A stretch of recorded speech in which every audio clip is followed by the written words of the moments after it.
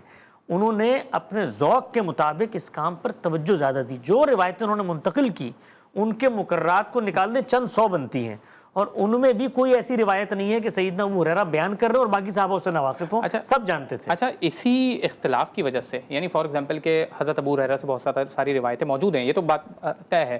حضرت ابو بکر سے بہت کم روایتیں، حضرت علی سے بہت کم روایتیں. تو انہی اختلافات کی بنیاد کے اوپر تو ظاہر غامدی صاحب کی طرف سے ایک اوپینین آتا ہے کہ یہ وہ وجوہات ہیں کہ جس کی وجہ سے وہ حدیث، بہت ساری حدیث کے ذخیرے کو پھر ریجیکٹ بھی کرتے ہیں. ہرگز نہیں، ہرگز نہیں. یہ بات کبھی ہماری زبان سے نکلی ہو تو آپ اس کا کوئی حوالہ پیش کریں، کبھی بھی نہیں. یہ بیوقوفی کی بات اگر کوئی شخص کرتا ہے. ہم نے کبھی حدیث کے معاملے میں تو آپ سے آگے بڑھ کے کہہ رہا ہوں کہ ہم یہ بحث بھی نہیں کرتے کہ چونکہ اس کو افراد انڈیپینڈنٹ نقل کر رہے ہیں اس لیے میرے نزدیک اس کی وہ حیثیت نہیں. ہم تو یہ بحث بھی نہیں کرتے.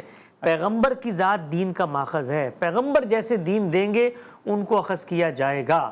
وہ ایک صحابی سے ہو. میں آپ کے صرف علم کے لیے ایک بات آپ کو یہاں بتا دوں، ہمارا جو ڈسکورس ہے اس کو لوگوں نے ابھی اس طریقے سے سمجھا ہی نہیں. ہمارے ڈسکورس میں یہ آپ صحیح روایات کی بات کر رہے ہیں، باقی ضعیف روایت بھی کچھ بلکہ اس کو اس طریقے سے آنسر کر دیں، اس طریقے سے آنسر کر دیں تو پھر اہل علم جو آپ سے اختلاف رکھتے ہیں اور آپ کے اوپر یہ الزام لگاتے ہیں کہ آپ منکر حدیث ہیں، اس کی پھر کیا وجہ ہے؟ اب میں آپ کو سمجھاتا ہوں. وہ نقطہ آخر میں اس کو زیر بحث لے کے آ جاتے ہیں. اس وقت علم کا فقدان ہے ہمارے ہاں. 200 سال سیاسی تحریکیں، مذہبی تحریکیں، جتھے بندیاں، طاقت کے مراکز، لڑائی کشاکش، یہ سب چل رہا ہے.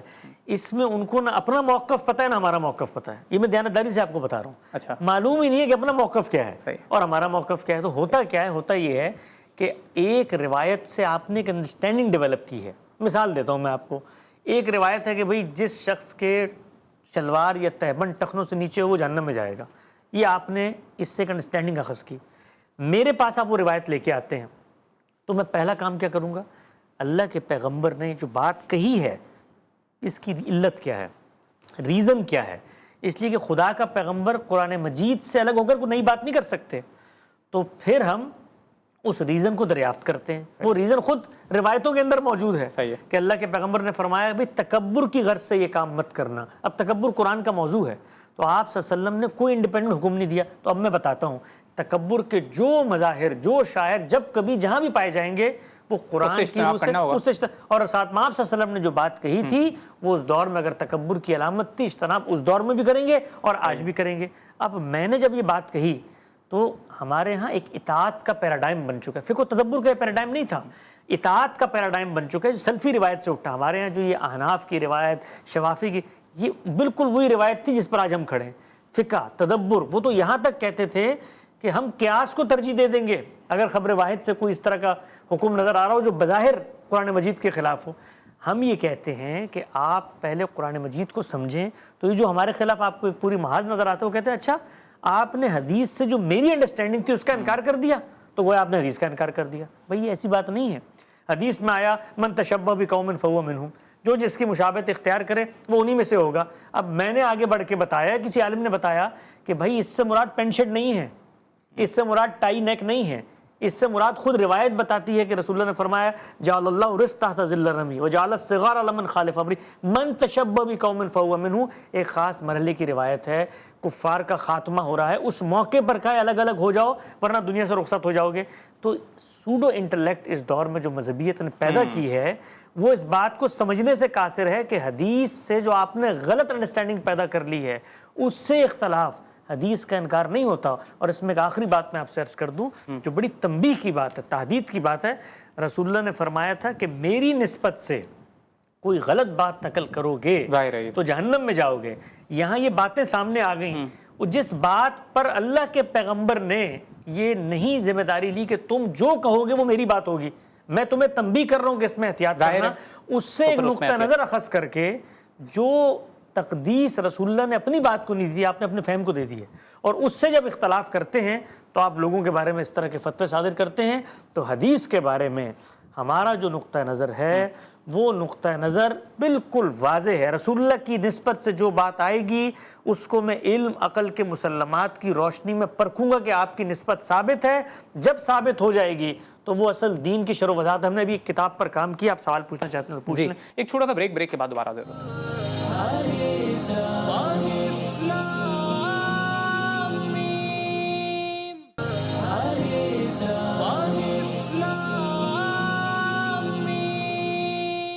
السلام علیکم ناظرین، پروگرام میں ایک بار پھر خوش آمدید۔ ہمارے ساتھ ملک کے نامور فلم سٹار اور ڈرامہ سٹار اور کسی بھی تعارف کے محتاج نہیں ہے جناب حمزہ علی عباسی صاحب موجود ہیں۔ حسن بھائی، علم النبی کے حوالے سے بھی جو آپ نے کام کیا وہ بھی میں آپ سے پوچھوں گا۔ اب جو آپ بات کر رہے ہیں کہ ایک ریفارم کی ضرورت ہے، ٹھیک ہے، سائنس آف علم میں اور سائنس آف حدیث کے اندر ایک ریفارم کی ضرورت ہے، کانٹیکسچولائزیشن کی ضرورت ہے، اس کے اندر ویک حدیث کے حوالے سے اویئرنیس کی ضرورت ہے، اور اس میں ایک آپ کو ایک ایجوکیٹڈ اپروچ اپنانے کی ضرورت ہے۔ تو حمزہ بھائی، اب سوال یہاں پہ یہ پیدا ہوتا ہے کہ میں نے فار ایگزامپل ایک اسٹیٹمنٹ آپ کے سامنے یہاں پہ شیئر کیا، غامدی صاحب کا اسٹیٹمنٹ، خود ان کا اسٹیٹمنٹ انہی کی ویب سائٹ کے اوپر ہے کہ فار ایگزامپل انہوں نے یہ اسٹیٹمنٹ دیا کہ اس کی ارینجمنٹ یعنی حدیث کی ارینجمنٹ، اس کی پریزرویشن کے لیے رسول اکرم صلی اللہ علیہ وسلم نے کوئی اہتمام نہیں کیا۔ میں نے فار ایگزامپل آپ کے سامنے ایک روایت پیش کر دی۔ جب اس قسم کے اسٹیٹمنٹس آتے ہیں یا انہوں نے کہا کہ for example it does not add anything to the practice of religion, تو یہاں پر ایسا لگتا ہے کہ ایک ایکسٹریم اپروچ اپنا لی گئی ہے، ٹھیک ہے۔ حسن بھائی نے جو بات جس طریقے سے پیش کی ابھی، اس میں ظاہر ہے بات واضح ہو رہی ہے اور سمجھ میں آ رہا ہے کہ نہیں یہ کانسیپٹ نہیں ہے، وہ کانسیپٹ ہے۔ پوائنٹ یہ ہے کہ اگر ہم اس کے اوپر بہت زیادہ ایکسٹریم اپروچ اپنا لیں گے تو ایسا نہیں کہ پہلے سے فرقے موجود ہیں اور ایک اور فرقہ پیدا ہو جائے گا اور اس میں جو ہے نا امت بڑھ جائے گی اور بہت زیادہ پرابلمیٹک ہو جائے گی سچویشن، لوگ یہ سمجھ ملنا شروع ہو جائیں گے کہ آپ منکر حدیث ہیں۔ تو اس میں کیا خود بتاتے خود اس رویے میں بھی احتیاط کی ضرورت نہیں ہے؟ میرے نزدیک تو جو آپ نے غامدی صاحب کے الفاظ نقل کیے وہ وہی بات کر رہے ہیں جو ادھر کی گئی ہے۔ یعنی فار ایگزامپل آپ صلی اللہ علیہ وسلم نے جو اخبار احد سے چیزیں پہنچی ہیں جو لوگوں نے آپ صلی اللہ علیہ وسلم کے بارے میں، اچھا انہوں نے اخبار احد کا یہاں پہ نہیں کیا، انہوں نے نیریٹیوز کا۔ یہ آپ دیکھیے نا، یہ آپ نے، میں معذرت چاہتا ہوں آپ کا وقت لے رہا ہوں۔ ہمارے یہاں ہوتا کیا، یہ آپ نے ایک جملہ پڑھا، اس جملے سے آگے پڑھنے کی توفیق ہی نہیں، پیچھے پڑھنے کی توفیق ہی نہیں۔ میں آپ کو پڑھ کے بتا دیتا ہوں، غامدی صاحب نے جو پوری بات جو آپ پڑھ رہے ہیں وہ لکھی کیا ہے۔ رسول اللہ صلی اللہ علیہ وسلم کے قول و فعل اور تقریر و تصویب کے اخبار احاد جنہیں بالعموم حدیث کہا جاتا ہے، ان کے بارے میں یہ حقیقت ناقابل تردید ہے کہ ان کی تبلیغ و حفاظت کے لیے آپ نے کبھی کوئی اہتمام نہیں کیا، بلکہ سننے اور دیکھنے والوں کے لیے چھوڑ دیا کہ چاہیں تو انہیں آگے پہنچائیں اور چاہیں تو نہ پہنچائیں۔ اس لیے دین میں ان سے کسی عقیدے و عمل کا اضافہ نہیں ہوتا۔ یہ ہو گئی بات، اس کے بعد آگے پڑھیں۔ دین سے متعلق جو چیزیں ان میں آتی ہیں وہ در حقیقت قرآن و سنت میں محصور اسی دین کی تفہیم و تبیین اور اس پر عمل کے لیے نبی صلی اللہ علیہ وسلم کے اسوے کا بیان ہے۔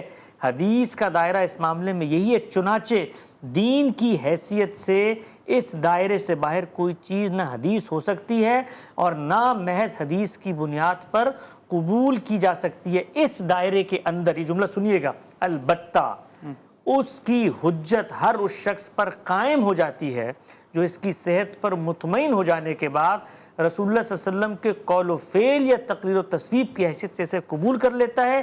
اس سے انحراف، حجیت حدیث کی آپ نے، اس سے انحراف پھر اس کے لیے جائز نہیں رہتا، بلکہ ضروری ہو جاتا ہے کہ آپ کا کوئی حکم یا فیصلہ اگر اس میں بیان کیا گیا ہے تو اس کے سامنے سر تسلیم خم کر دے۔ اور یہ ہم کس بنیاد پہ کہتے ہیں؟ یہ حدیث سے عقیدت اور رسول اللہ کی نسبت نہیں، قرآن کی بنیاد پہ کہتے ہیں۔ فَلَا وَرَبِّكَ لَا يُؤْمِنُونَ حَتَّى يُحَكِّمُوكَ فِي مَا شَجَرَ بَيْنَهُمْ۔ اب آپ دیکھیے کہ یہاں سے ہمارے یہاں علم میں کیا ہوتا ہے۔ میں نے بڑے بڑے علماء کو دیکھا اس موضوع پہ گفتگو کرتے ہوئے، یہ جملہ اٹھایا کہ جی حدیث سے تو دین میں کسی عقید و عمل کا اضافہ نہیں ہوتا، غامدی صاحب نے انکار حدیث کر دیا۔ او بھائی، جملہ اگر کہیں موجود ہے تو اس سے آگے پیچھے بھی کچھ ہے کہ نہیں ہے؟ تو بیان کیا انہوں نے تو یہ بیان کیا کہ حدیث میں جو کچھ ہے وہ دین ہے۔ یعنی یہ بیان کیا کہ دین سے باہر کوئی چیز نہیں ہے، کسی اضافہ نہیں کیا، کوئی کمی نہیں کی، کوئی نئی چیز نہیں ہے، یہ اصل دین اس میں بیان ہوا ہے۔ تو جب اصل دین بیان ہوا ہے تو اس کا انکار تو اصل دین کا انکار ہو جائے گا نا۔ تو میں آخر میں دیانتداری سے، آپ ان سے آخری کمنٹ لے لیجئے گا، دیانتداری سے عرض کرتا ہوں، یہ وقت آ گیا ہے کہ اب علماء کرام کو اس خفت کا اندازہ ہو رہا ہے کہ یہ جو کچھ غلط مواقف ہم پیش کرتے چلے آئے ہیں، ہم نے غامدی صاحب کی کتاب میزان ہے، اس میں 1400 سے زائد روایات کو اسی پلیسمنٹ سے انہوں نے بیان کیا ہے۔ ہم نے پچھلے 10 سال، غامدی صاحب کی عمر کا آخری پروجیکٹ ہے حدیث پروجیکٹ، اس میں کام کیا ہے، 30,000 سے زیادہ روایات پر کام کیا ہے، اور کسی ایک روایت کو علماء کے وہ رد ہو جاتی ہیں، بہت ساری روایات سمجھ میں نہیں آتی، کیوں؟ کیونکہ آپ اس کو قرآن کی انڈرسٹینڈنگ کے تحت نہیں سمجھ رہے ہوتے۔